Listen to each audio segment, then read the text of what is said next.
வேறு டைட்டில் என்னால் வைக்க முடியாதுன்னு சொன்னேன். இல்லை நீ மாஸ்க்குங்கிற டைட்டிலே வச்சுக்கோ, நான் உனக்கு தர்றேன் அப்படின்னாரு. அது எப்படி சார் இன்னொருத்தவங்க மாஸ்க்குன்னு வச்சுட்டாங்க, 21 படம் ரிலீஸ், எனக்கு எப்படி கொடுப்பீங்கன்னு கேட்டேன். நான் ஒரு ரினிவல் கூட பண்ணலைங்கிறது உண்மையாக இருந்தால் இந்த டைட்டில் எனக்கு வேண்டாம். நான் ஒன்று பண்ணியிருந்தாலும் எனக்கு அந்த டைட்டில் வேணும்னு நான் ஜாக்குவார் தங்கத்துக்கிட்ட நான் போயிட்டு முழு பணத்தையும் கட்டுறேன்னு சொல்லியிருந்தேன். ஆனால் அவர் என்கிட்ட பணம் வாங்கலை.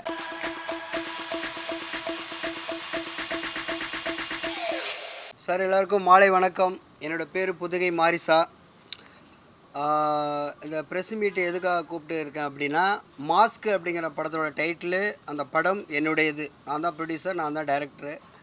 இப்போ சமீபத்தில் வெற்றிமாறன் சாரோட தயாரிப்பில் நடிகர் கவின் நடித்த மாஸ்க்னு ஒரு படம் ரிலீஸ் ஆக போகுது. அதுக்கு ஒரு அர்ஜெண்ட்டாக தான் உங்களெல்லாம் கூப்பிட்ருக்கேன். ஒரு 2 நாளைக்கு முன்னால் தான் இந்த ஒரு பழமொழி ஞாபகத்துக்கு வந்துச்சு, பூனைக்கு மணி கட்டுறது யார் அப்படின்னு சொல்லிட்டு. அப்போ தான் எனக்கு ஒரு ஞாபகம் வந்துச்சு, நம்மக்கிட்ட தான் மாஸ்க்குன்னு ஒரு மணி இருக்கே, இந்த ஜாக்குவார் தங்கங்கிற பூனைக்கு அந்த மணியை கட்டி விடலாங்கிறதுக்காக தான் இந்த ப்ரெஸ் மீட்டை அரேஞ்ச் பண்ணேன். ஆக்சுவலாக 22/4/2017 மாஸ்க் டைட்டில் நான் கில்டி சங்கத்தில் பதிவு பண்ணேன். ஜாக்குவார் தங்கம் அதில் தலைவராக இருந்தார். அதுக்கப்புறம் ரெனியூவல் கரெக்டாக பண்ணிகிட்டே இருந்தோம். அது 2 வருஷம் கழித்து கோவிட் வந்துருச்சு. அதனால் உலகத்துக்கே தெரியும் யாரும் வெளியில் வரக்கூடாதுன்னு. அந்த சூழ்நிலையில் யாராலையும் வீட்டை விட்டு வெளில போக முடியாத காரணம், கோவிட் முடிஞ்சு அந்த லாஸ்ட்டு எண்ட் ஆஃப் மந்தில் சங்கத்தை ஓப்பன் பண்ணாங்க. நான் ஜாக்குவார் தங்கத்துக்கிட்ட நான் போயிட்டு முழு பணத்தையும் கட்டுறேன்னு சொல்லியிருந்தேன். ஆனால் அவர் என்கிட்ட பணம் வாங்கலை. அதுக்கு பதிலாக நீங்கள் முதல்ல படத்தெல்லாம் முடிங்க, நான் யாருக்குமே என்ஓசி கொடுக்கல, உங்களுக்கு தான் இந்த படம், உங்களுக்கு தான் இந்த டைட்டிலு, நீங்கள் சென்சார் எடுத்துகிட்டு வாங்க, நான் தரேன்னு சொன்னார். ஒரு தலைவர் சொல்லும்போது நான் அடுத்த வாரத்தை சொல்லக்கூடாங்கிறதுக்காக எழுந்திரிச்சு போயிட்டேன். அதுக்கப்புறம் கொஞ்ச நாள் கழித்து நம்ம ஆதிராஜன் ஒரு டைரக்டர் மாஸ்க்குன்னு படம் போஸ்ட்டு வெளியிட்டாங்க. அதை கேட்டோன்னே திரும்பவும் அவருக்கு கால் பண்ணேன். இந்த மாட்டம் சார், ஆதிராஜன் சார்னு ஒரு டைரக்டரு மாஸ்க்குன்னு படம் போட்டிருக்காங்க அப்படின்ட்டு. நீ அதை பற்றியெல்லாம் கவலைப்படாத தம்பி, மாஸ்க்குங்கிற டைட்டில் தமிழ் சினிமாவில் உனக்கு தான், நான் யாருக்கும் என்ஓசி கொடுக்கல, நீ முதல்ல சென்சாருக்கு எடுத்துகிட்டு வா அப்படின்னு சொன்னார். சரின்னு சொல்லிட்டு சென்சாருக்கு எடுத்துகிட்டு போகிற நேரத்தில் அவர் பணத்தை வாங்கலை, சென்சாருக்கும் கையெழுத்து போடல. அதுக்கப்புறம் என்னைய சங்கத்தில் செயலாளர் தலைவர் பிரச்சனைகளை கோர்ட்டுக்கு சீல் வச்சுட்டாங்க. ஹைகோர்ட்லேருந்து சங்கத்தை சீல் வச்சுட்டாங்க. அதுக்கப்புறம் உறுப்பினர்கள் கூட உள்ளே நுழைய முடியாத சூழ்நிலை ஏற்பட்டுச்சு. அப்போ நான் என்ன பண்ணுறேன்னு எனக்கு தெரியல. என்னால் ரினியூல் பண்ணவும் அந்த நேரத்துக்கு யாராலையுமே முடியாது, எந்த உறுப்பினராலையுமே முடியாது.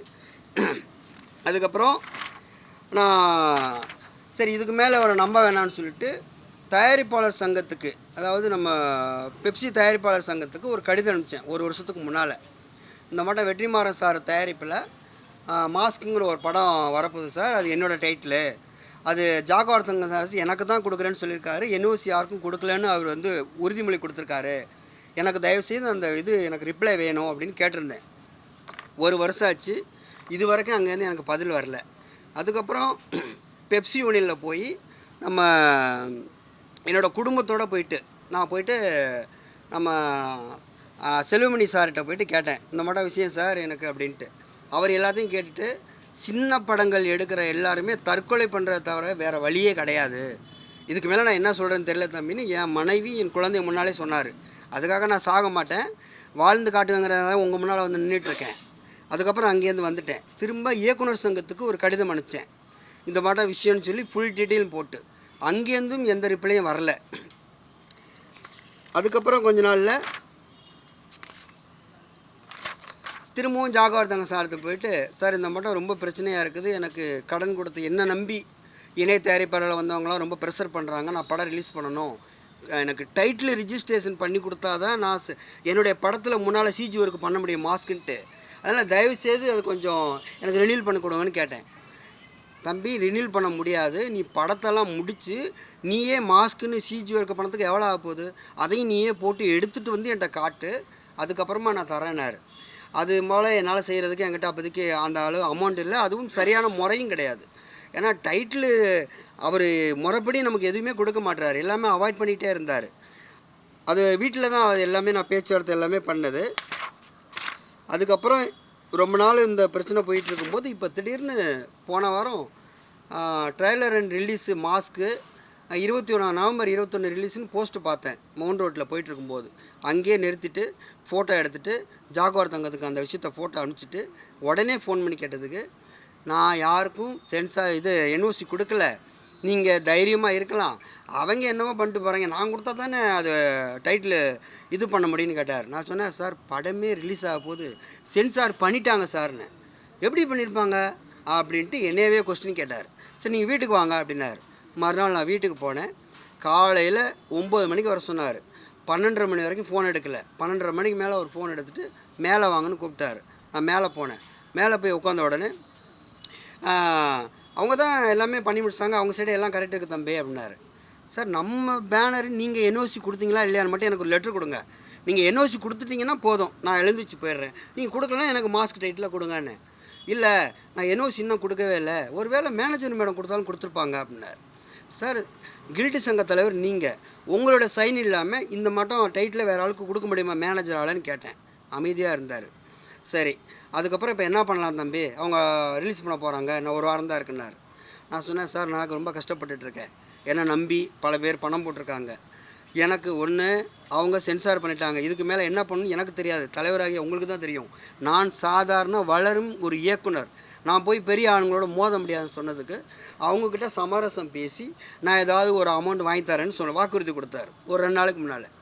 அடுத்து மறுநாள் காலையில் ஒரு 11 மணிக்கு வாங்க தம்பி, நான் மேனேஜரை வர சொல்கிறேன், நீங்கள் ரினியூல் பண்ணியிருக்கீங்களான்னு செக் பண்ணுவோன்னு சொன்னார். நான் காலையில் 11 மணிலேருந்து மத்தியானம் 1:30 மணி வரைக்கும் அவர் வீட்டு வாசலில் உட்காந்துருந்து அந்த வீடியோவும் அவருக்கு எடுத்து அவர் வீட்டு முன்னால் இருக்குன்ட்டு அவருக்கு அனுப்பிச்சேன். எதுக்குமே அவர் ரிப்ளை பண்ணல. கால் பண்ணேன், ரிப்ளை பண்ணல. நைட்டு நான் அப்புறம் வந்துட்டேன், ஒரு 2:30 மணி போல் சாப்பிட வந்துட்டு திரும்ப 5:30 மணி போல் கால் பண்ணுறேன். ஃபோனை எடுத்துகிட்டு, தம்பி நான் செக் பண்ணி பார்த்துட்டேன், நீங்கள் ஒரு ரினியூவல் கூட பண்ணலையாமலோ அப்படின்னு சொன்னார். என்ன சார் சொல்கிறீங்க, ஒரு ரினியூவல் கூட பண்ணலையா அப்படின்னு கேட்டேன். ஆமான்னு சொன்னார். நான் சொன்னேன், அப்போ சவால் விட்டேன் அவர்கிட்ட, நான் ஒரு ரினியூவல் கூட பண்ணலைங்கிறது உண்மையாக இருந்தால் இந்த டைட்டில் எனக்கு வேண்டாம், நான் ஒன்று பண்ணியிருந்தாலும் எனக்கு அந்த டைட்டில் வேணும்னு. சரி தம்பி, நீ நாளை காலையில் வந்துரு, மேனேஜரை வர சொல்கிறேன், அவங்களுக்கு ஒரு நாள் சம்பளம் கூட நீ கொடுத்துரு, நான் நேராக போய் கில்டை ஓப்பன் பண்ணி பார்க்கலான்னாரு. மறுநாள் நான் 9 மணிக்கு போய் வெயிட் பண்ணுறேன், ஃபோனை எடுக்கலை. 11 மணி வரைக்கும் அங்கே தான் உட்காந்துருந்தேன். அதுக்கான வீடியோ எல்லாமே என்கிட்ட இருக்குது. அப்போ கால் எடுத்து சொன்னார், தம்பி எனக்கும் பக்கத்து வீட்டுக்காரங்களுக்கு பிரச்சனை, நான் கொஞ்சம் கேஸ் அர்ஜெண்ட்டாக இருக்கேன், நீங்கள் நாளைக்கு வாங்க அப்படின்னாரு.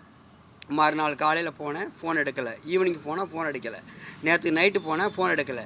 இன்றைக்கி காலையில் அவர் ஃபோன் எடுத்து சொன்ன வார்த்தை, தம்பி அந்த படம் முடிஞ்சு போச்சு, அது இனிமேல் நம்ம பேசுகிறது வேஸ்ட்டு, அது நீ வேறு டைட்டில் வச்சுக்க அப்படின்னாரு. சார் வேறு டைட்டில் என்னால் வைக்க முடியாதுன்னு சொன்னேன்.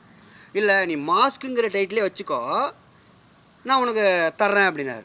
அது எப்படி சார், இன்னொருத்தவங்க மாஸ்க்குன்னு வச்சுட்டாங்க, 21 படம் ரிலீஸ், எனக்கு எப்படி கொடுப்பீங்கன்னு கேட்டேன். உடனே அவர் சொல்கிறாரு, மாஸ்க்குங்கிற டைட்டிலுக்கு பின்னாலேயும் முன்னாலேயும் ஏதாவது ஒரு வார்த்தை போட்டுக்கோ, நான் உனக்கு தர்ற சர்டிஃபிகேட் அப்படின்னாரு. நீங்கள் ஃபோனை வைங்க சார் வச்சுட்டு தான் இப்போ நான் இந்த ப்ரெஸ் மீட்டுக்கு வந்தேன். இதுக்கடையில் ஐபிஎல் படத்துடைய ட்ரெய்லர் ரிலீஸு கமலா தேட்டரில் வச்சுருந்தாங்க. நான் இயக்குனர் சங்கத்துக்கு ஃபோன் அடித்தேன். தலைவர் அங்கே போயிருக்காரு சொன்னாங்க. எப்போ வருவான்னு கேட்டேன். 1 மணிக்கு வருவாங்கன்னாங்க. சார் அது எதுக்கு வரணும்னு சொல்லிட்டு நான் அவரை போய் நேரில் பார்த்து கொடுக்கலான்னு சொல்லிட்டு ஒரு கடிதம் எழுதிட்டு போய் ஆர்வி உதயகுமார் சாரை போய் பார்த்தேன். அவர் ஃபஸ்ட்டு கோபமாக பேசினார். என்ன தம்பி இங்கெல்லாம் கடிதம் கொடுத்துருக்கீங்க, என்ன சார் தமிழ்நாட்டோட முதலமைச்சர் துணை முதலமைச்சர் ரோட்டில் காரில் போகும்போது இறங்கி நின்று மனு வாங்கிட்டு போகிறாங்க, உங்களுக்கு என்ன சார் அப்படின்னு கேட்டேன். உடனே அவர் கோபமாக பேசுகிறேன், நீ ரொம்ப ஓவராக பேசுகிற அப்படின்னாரு. என் பிரச்சனை எனக்கு சார், என்னோட வழி 21ஆந்தேதி படம் ரிலீஸ் ஆகிடுச்சுன்னா அதுக்கப்புறம் யார் நினச்சாலும் இந்த டைட்டில் எனக்கு வாங்கி தர முடியாது, அதுக்கு முன்னால் எனக்கு பதில் வேணும்னு சொன்னேன். இங்கே பாரு தம்பி, டைட்டில் ரினியூல் பண்ணுறதெல்லாம் வேஸ்ட்டு, இப்போ எங்கேயுமே யாரும் டைட்டிலே பண்ண வேண்டாம், நேரடியாக சென்சார் எடுத்துகிட்டு போய் என்ன டைட்டில் கேட்டாலும் உனக்கு கொடுத்துருவாங்கன்னாரு. நான் உடனே கேட்டேன், என் படத்துக்கு ஆர்டிஸ்ட்க்கு எடுத்துகிட்டு போயிட்டு ஜனநாயகன் படத்தோட டைட்டில் கேட்டால் கொடுத்துருவாங்களான்னு கேட்டேன். கண்டிப்பாக கொடுப்பாங்க தம்பி, நீ எடுத்துகிட்டு போ அப்படின்னு சொன்னார். இது சாத்தியமா? இப்போ நான் எடுத்துகிட்டு போகிறேன்னு வச்சுக்குவோம். ஃபஸ்ட்டு ஜாகுவார் தங்கத்துடைய கையெழுத்து வேணும், சென்சார் பண்ணுறதுக்கான ஒரு கையெழுத்து லெட்டர் வேணும். இவருக்கு சென்சார் கொடுங்க, என் பேனர் தான் அப்படி என் கம்பெனியில் இருக்காருன்ட்டு. அங்கே போனோன்னே சென்சார் போர்டுக்காரங்க அவங்க ஜனநாயகன் கம்பெனிக்கு ஃபோன் அடிப்பாங்க, இந்த மட்டும் உங்கள் டைட்டிலில் ஒன்று வந்திருக்குது அப்படின்ட்டு. அதை மீறினா கியூபில் போனாலும் பிரச்சனை இருக்குது. இதெல்லாம் தெரிஞ்சு ஒரு இயக்குனர் சங்க தலைவர், பல வெற்றி படங்கள் கொடுத்தவர் இவ்வளோ ஒரு வார்த்தையை சொன்னார். அதுக்கு பேர் என்ன அர்த்தம்னு எனக்கு தெரியல. ஒருவேளை நான் சாதாரண வளராத ஒரு அடிமட்ட ஒரு வசதி இல்லாத இயக்குனராக இருக்கிறனால இப்படி சொன்னாரா இல்லையான்னு தெரியல. அது எல்லாமே நான் நம்பி இருக்கிறது மீடியாக்களை மட்டும்தான். நான் மட்டும் இல்லை, இன்றைக்கி தமிழ் சினிமாவில் மட்டும் இல்லை, சாதாரண கடைக்கோடியில் வர்ற விவசாயி முதற்கொண்டு நம்பி இருக்கிறது மீடியாவை மட்டும்தான். மீடியாக்கிட்ட ஒரு விஷயத்த சொன்னோம்னா நியாயம் கிடைக்கும் அப்படின்ட்டு. இது சம்மந்தமாக நான் 1 வருஷத்துக்கு முன்னால் இவங்கெல்லாம் இப்படி பண்ணுறாங்கன்னு தெரிஞ்சு முதலமைச்சருக்கும் ஒரு கடிதம் கொடுத்துருக்கேன். அதற்கான ஆதாரமும் அங்கே ஃபைல் பண்ணதுக்கான அந்த ரெக்கார்டு நம்பரும் என்கிட்ட இருக்குது, ஜெராக்ஸ் இருக்குது. முதலமைச்சர்கிட்ட அதை கூட இருக்கிறவங்க காட்டினாங்களா இல்லையான்னு கூட எனக்கு தெரியாது. ஏன்னா ஒரு வேளை பார்த்துருந்தா அவர் நிச்சயமாக ரிப்ளை பண்ணியிருப்பார். ஒரு உதாரணம் சொல்ல வரேன். ஒரு வாரத்துக்கு முன்னால் ஒரு பொது விஷயத்துக்காக சுப்பிரமணியம் அமைச்சர் அவர்களை பார்க்க போனேன். நாள் போய் பார்த்தேன். அவர் உடனே அந்த விஷயத்தை செஞ்சு தரேன்னாரு. அடுத்த நாளே அதுக்கான கையெழுத்துக்கான சான்றிதழை ரெடி பண்ணிட்டு போனேன். அவர் காரில் ஏறும் தருவாயில் அந்த காருக்கு முன்னால் நின்றுக்கிட்டு அந்த கையெழுத்தை போட்டு கொடுத்துட்டு போனார். தமிழகத்தில் ஒரு எலெக்ஷன் டயத்தில் இவ்வளோ பிஸியாக இருக்கிற ஒரு அமைச்சரே காருக்கு முன்னால் நின்று கையெழுத்தை போட்டு கொடுத்துட்டு போகிறாரு. ஆனால் இவங்கெல்லாம் சங்கங்கிற பேரில் காலையில் ஒரு மணி நேரம் வந்து உட்காருவாங்க, சாயந்தரம் வர்றாங்களா இல்லையான்னு கூட எனக்கு தெரியாது. இவங்களுக்கு அங்கே உறுப்பினர்களை அனுப்புகிற கடிதத்தை பார்த்து படிச்சுட்டு அவங்களுக்கு ரிப்ளை பண்ண கூட 1 வருஷமாக டைம் கிடையாது. அப்புறம் தேர்தல் வாக்குறுதி கொடுக்கும்போது மட்டும் எல்லாருக்கும் நாங்கள் வந்து வீடு தர்றோம் அப்படின்னு சொல்லி வாக்குறுதி கொடுக்குறாங்க. வருஷம் இதே தான் கொடுத்துட்ருக்காங்களே தவிர யாருக்கும் வீடு கொடுக்கறது கிடையாது. நடக்காத ஒரு விஷயத்த சொல்லி தலைவர் ஆகணுங்கிறதுக்காக இந்த வேலையெல்லாம் செஞ்சிட்ருக்காங்க. அப்புறம் இந்த இயக்குனர் சங்கத்தில் அடிக்கடி ஒரு பிரச்சனை நடந்துகிட்ருக்கு. என்னென்னா, ஒரு கமலா தேட்டரில் எத்தனை பேர் உட்கார முடியும்னு உங்களுக்கே நல்லா தெரியும், எத்தனை சீட்டு இருக்குன்ட்டு. அதுக்குள்ளே உள்ளவங்களாம் கையை தூக்குனாக்க அவங்க தான் தலைவர் அடுத்த வருஷம். இது ஒரு தவறான ஒரு குறிக்கோள். இது ஓட்டு போட்டு தான் ஜெயிக்கணும்.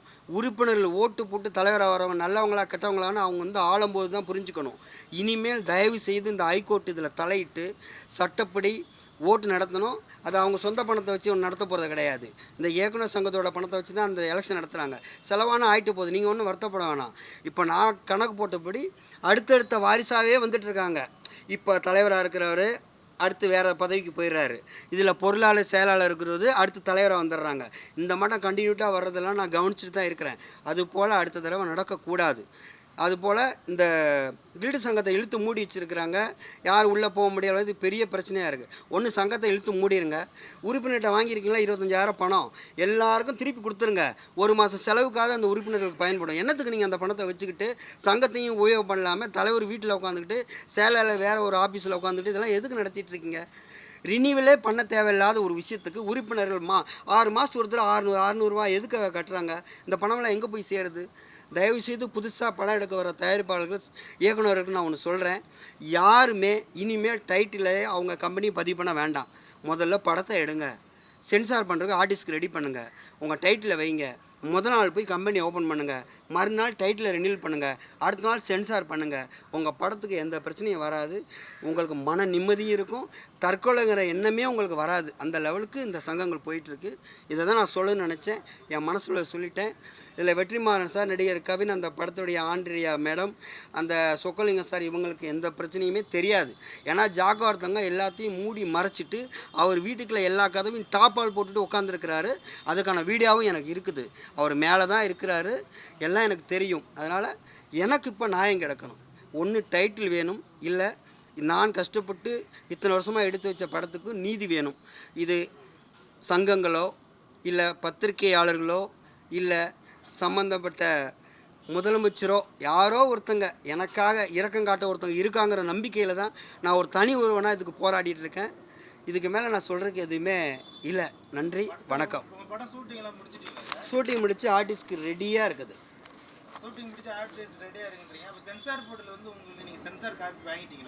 சென்சார் காப்பி வாங்குறதுக்கு ஜாகுவார் தங்கம் லெட்டர் கொடுக்கல. ஆமாம், அவர் கொடுக்கலன்னா போகவே முடியாது. அவர் கொடுத்தா தான் அந்த லெட்டர் எடுத்துகிட்டு தான் நம்ம போக முடியும்.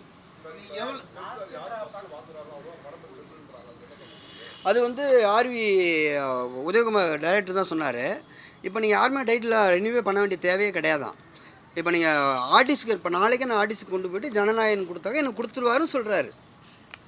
அது இப்போ அப்படி மரமுறைக்கு வந்துருச்சான். யாருமே ரெனியூல் பண்ண வேண்டிய தேவையில்லையா, டைட்டில் பண்ண வேண்டிய அவசியமும் கிடையாதான்.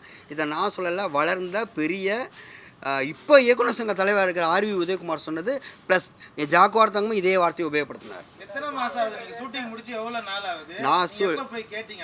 நான் 22லேயே இந்த வேலையை முடிச்சிட்டேன். சென்சார் ஆர்டிஸ்ட்லாம் ரெடி ஆகிடுச்சு.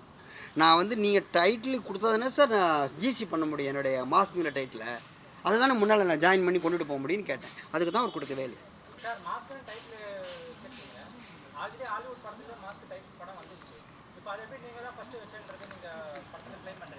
அது வந்து ஹாலிவுட்டோடைய சென்சார் போர்டு வேறு, பாம்பே சென்சார் போர்டு வேறு. நம்ம தமிழ்நாட்டுப்படி நான் தான் ஃபஸ்ட்டில் வச்சேன்.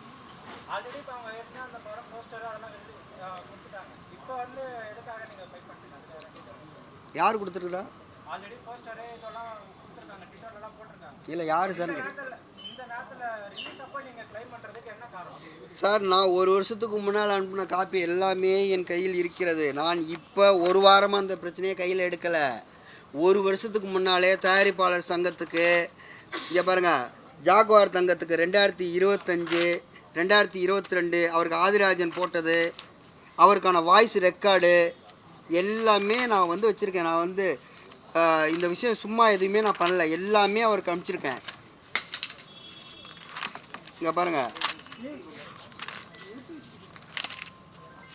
நான் வந்து இப்போ ஒரு வாரமாக வந்து இந்த பிரச்சனைக்காக ஒரு சிம்பத்தி கிரியேட் பண்ணுறதுக்காகவோ இது வந்து நான் தயாரிப்பாளர் சங்கத்துக்கு அனுப்பிச்சது எப்போ அனுப்பிச்சிருக்கேனாக்கா 2024 அனுப்பிச்சிருக்கிறேன்.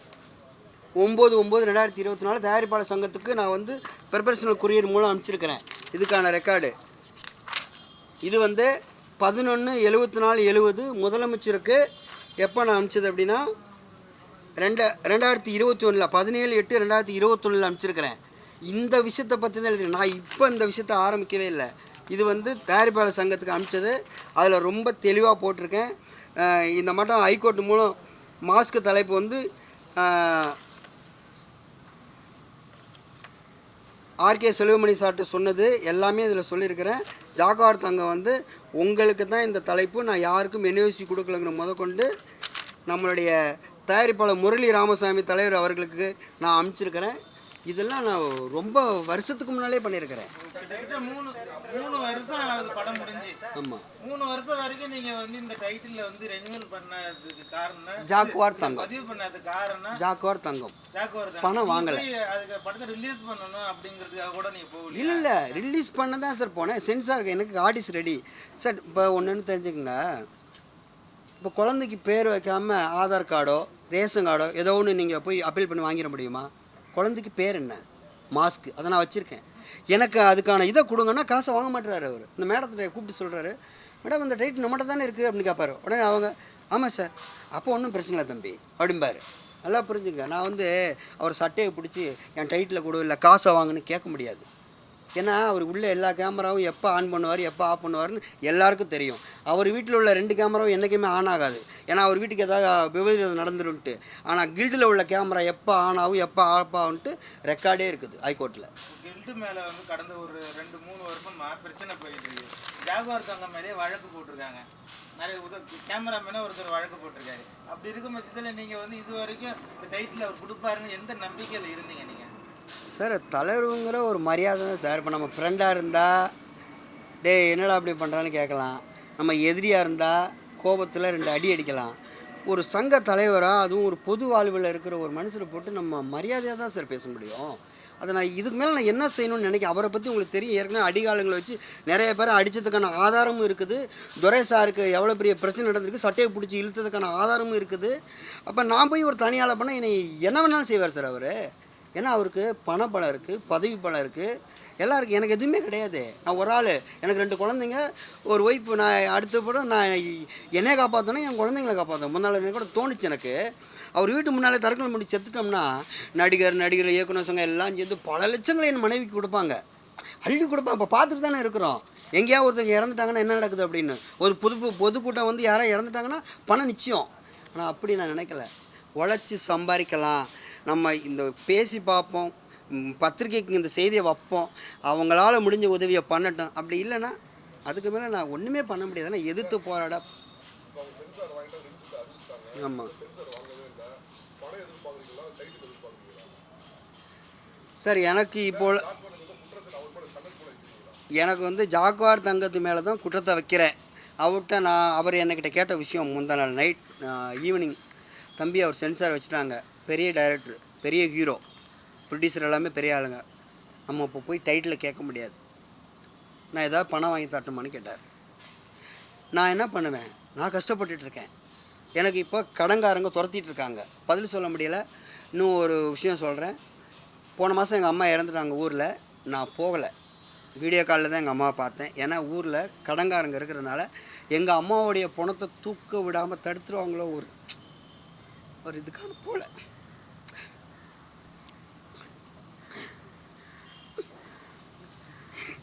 இன்ன வரைக்கும் எங்கள் அம்மா சத்துக்கு அழுகலை சார், அழுகலை, தைரியமாக தான் இருக்கேன். வீடியோ காலில் தான் பார்த்தேன், அதுக்கான ரெக்கார்டு வச்சுருக்கேன்.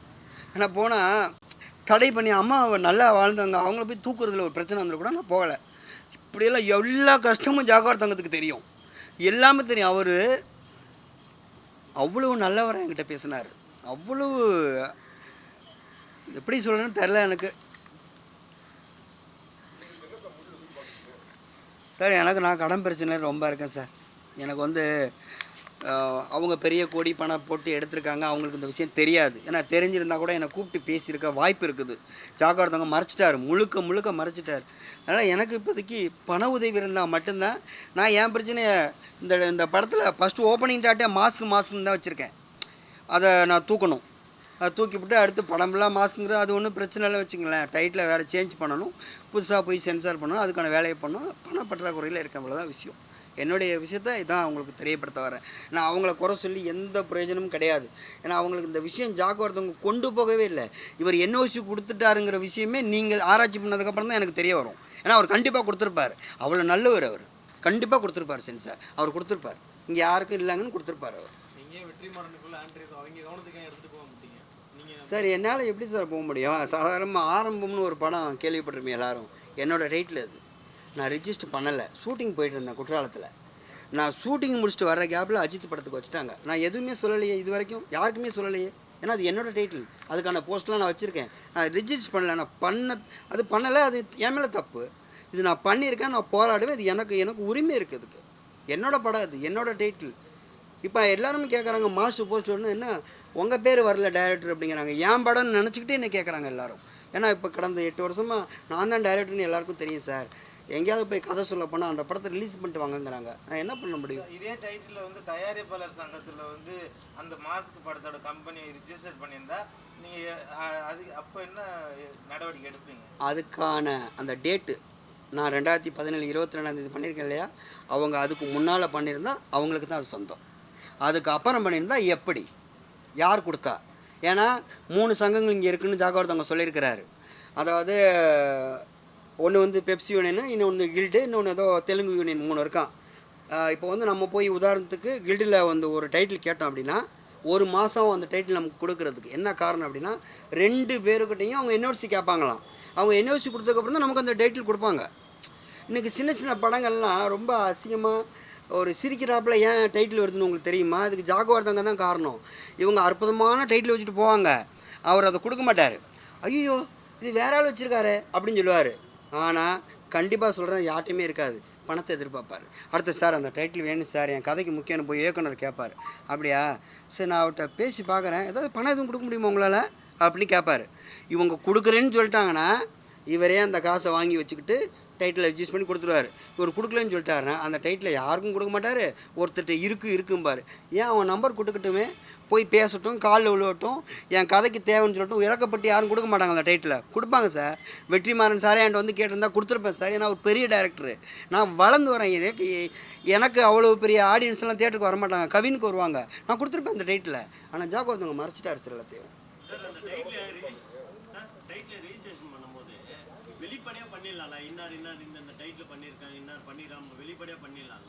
அதை தான் பண்ண மாட்டேன், சங்கங்களை தான் பண்ணணும். நான் அதில் எந்த பதவியுமே கிடையாது, உறுப்பினர் தானே நான்.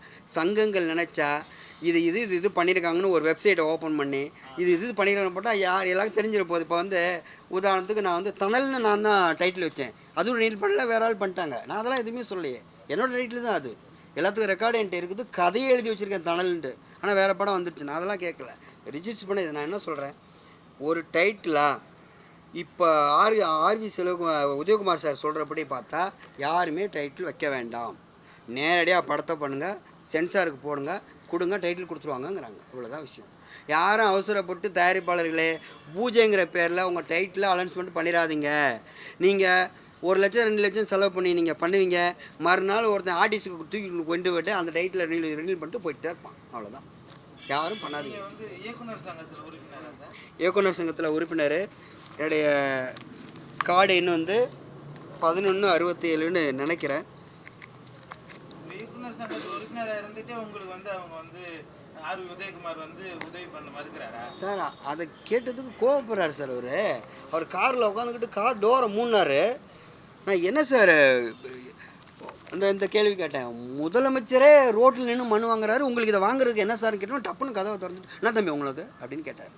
நான் பயப்படலை, ஏன்னா வாழ்வாசாவான்னு தெரிஞ்சு போச்சு. என்ன பண்ணிட போகிறாங்க நம்மளை? நான் ஒன்றுமே இல்லாத, அவங்க பெரிய ஆளுங்க, நான் ஒன்றுமே இல்லாத ஆள், என்ன வேணாலும் பண்ணிட்டு சொல்லிட்டு நான் எதிர்த்து தான் பேசினேன். அப்போதைக்கு பக்கத்தில் அவருடைய ஒருத்தர் இருந்தார், அவர் பேர் எனக்கு ஞாபகம் இல்லை, கூடவே ஒருத்தர் இருந்தார். கேட்டுக்கிட்டு தான் இருந்தாங்க எல்லாருமே. நான் அப்படி தான் ஆர்கே செல்வமணி சாட்டையும் அதை தான் பேசினேன், அப்படி தான் பேசினேன். எனக்கு என்ன பயம்? என் ஒய்ஃபு முன்னாலேயே அவர் சொல்கிறாரு, சின்ன படங்கள் எடுக்கிறவங்களாம் தற்கொலை பண்ணுறத தவிர வேறு வழி இல்லை அப்படின்னு. அப்போ சின்ன பட தயாரிப்பாளர்கள் வரக்கூடாதுன்னு சொல்கிறாரு. பெரிய பட்ஜெட் பண்ணணும்னா ஹீரோக்கள் டேட் கொடுக்கணும். ஹீரோக்கள் டேட் கொடுக்கணும்னா ஒரு டேரக்டர் ஒரு படத்தை ஹிட்டு கொடுக்கணும். ஒரு படத்தை ஹிட்டு கொடுக்கணும்னா எப்படி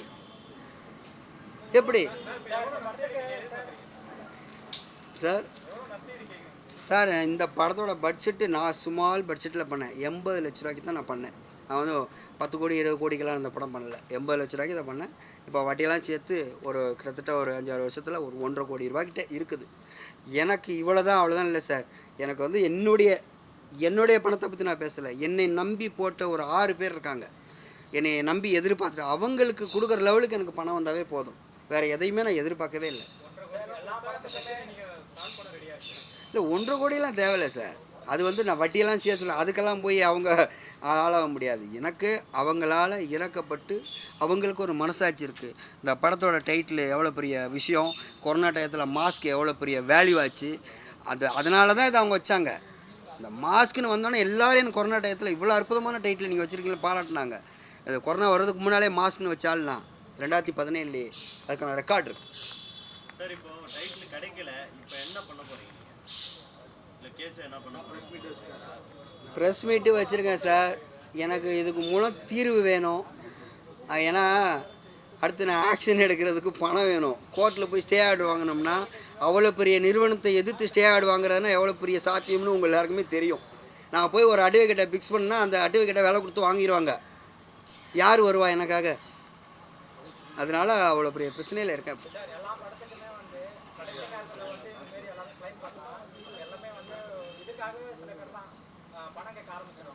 அதுக்காக தான் நீங்கள் சொல்லுங்கள், அவர் கடைசி நேரத்தில் வரல, 1 வருஷத்துக்கு முன்னாலேயே எல்லாருக்கும் அவர் அனுப்பிச்சிருக்காரு, அதுக்கான ரெக்கார்டு எல்லாம் வச்சிருக்கிறாருன்னு சொல்லுங்கள். நன்றி.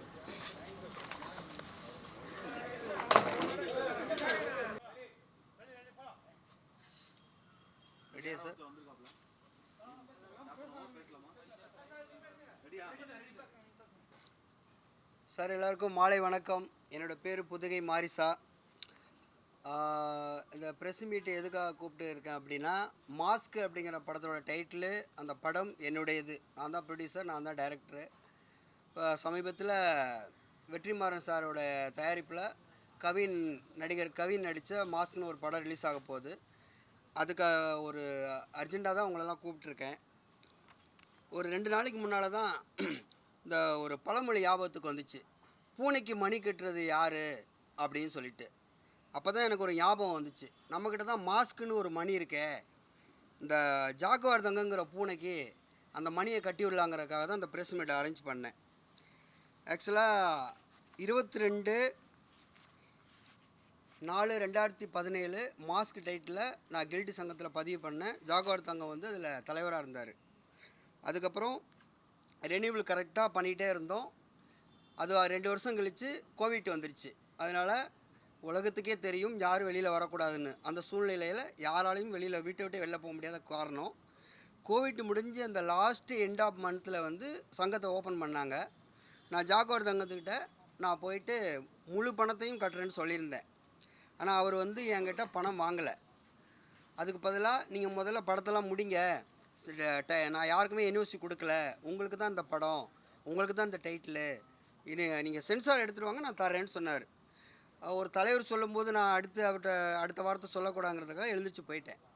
அதுக்கப்புறம் கொஞ்ச நாள் கழித்து நம்ம ஆதிராஜன் ஒரு டைரக்டர் வந்து மாஸ்க்குன்னு படம் போஸ்ட்டு வெளியிட்டாங்க. அதை கேட்டோன்னே திரும்பவும் அவருக்கு கால் பண்ணேன். இந்த மாட்டம் சார், ஆதிராஜன் சார்னு ஒரு டைரக்டரு மாஸ்க்குன்னு படம் போட்டிருக்காங்க அப்படின்ட்டு. நீ அதை பற்றியெல்லாம் கவலைப்படாத தம்பி, மாஸ்க்குங்கிற டைட்டில் தமிழ் சினிமாவில் உனக்கு தான், நான் யாருக்கும் என்ஓசி கொடுக்கல, நீ முதல்ல சென்சாருக்கு எடுத்துகிட்டு வா அப்படின்னு சொன்னார்.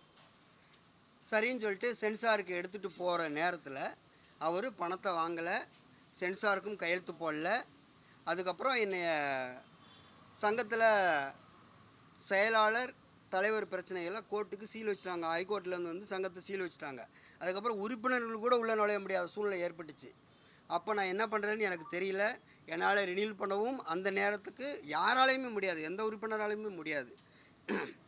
அதுக்கப்புறம் நான் சரி இதுக்கு மேலே அவரை நம்ப வேணான்னு சொல்லிட்டு தயாரிப்பாளர் சங்கத்துக்கு, அதாவது நம்ம பெப்சி தயாரிப்பாளர் சங்கத்துக்கு ஒரு கடிதம் அனுப்பிச்சேன் 1 வருஷத்துக்கு முன்னால்.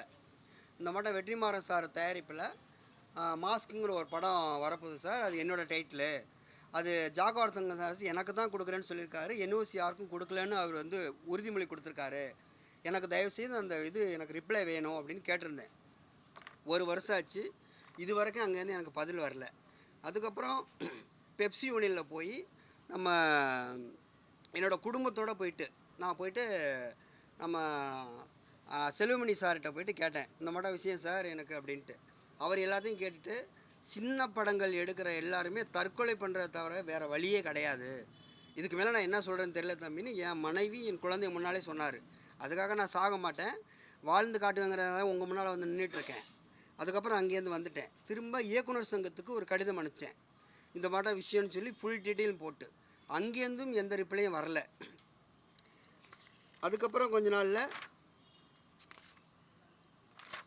திரும்பவும் ஜாகுவார் தங்கம் சார்கிட்ட போயிட்டு, சார் இந்த மாட்டம் ரொம்ப பிரச்சனையாக இருக்குது, எனக்கு கடன் கொடுத்து என்ன நம்பி இணைய தயாரிப்பாளர்கள் வந்தவங்களாம் ரொம்ப ப்ரெஷர் பண்ணுறாங்க, நான் படம் ரிலீஸ் பண்ணணும், எனக்கு டைட்டில் ரிஜிஸ்ட்ரேஷன் பண்ணி கொடுத்தா தான் நான் என்னுடைய படத்தில் முன்னால் சிஜி ஒர்க் பண்ண முடியும் மாஸ்க்குன்ட்டு, அதனால் தயவுசெய்து அது கொஞ்சம் எனக்கு ரினியூல் பண்ணி கொடுங்கன்னு கேட்டேன்.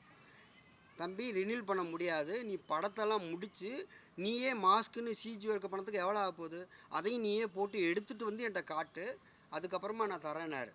அது போல் என்னால் செய்கிறதுக்கு என்கிட்ட அப்போதைக்கு அந்த அளவு அமௌண்ட் இல்லை, அதுவும் சரியான முறையும் கிடையாது. ஏன்னா டைட்டிலு அவர் முறைப்படி நமக்கு எதுவுமே கொடுக்க மாட்டார், எல்லாமே அவாய்ட் பண்ணிகிட்டே இருந்தார். அது வீட்டில் தான் அது எல்லாமே நான் பேச்சுவார்த்தை எல்லாமே பண்ணது.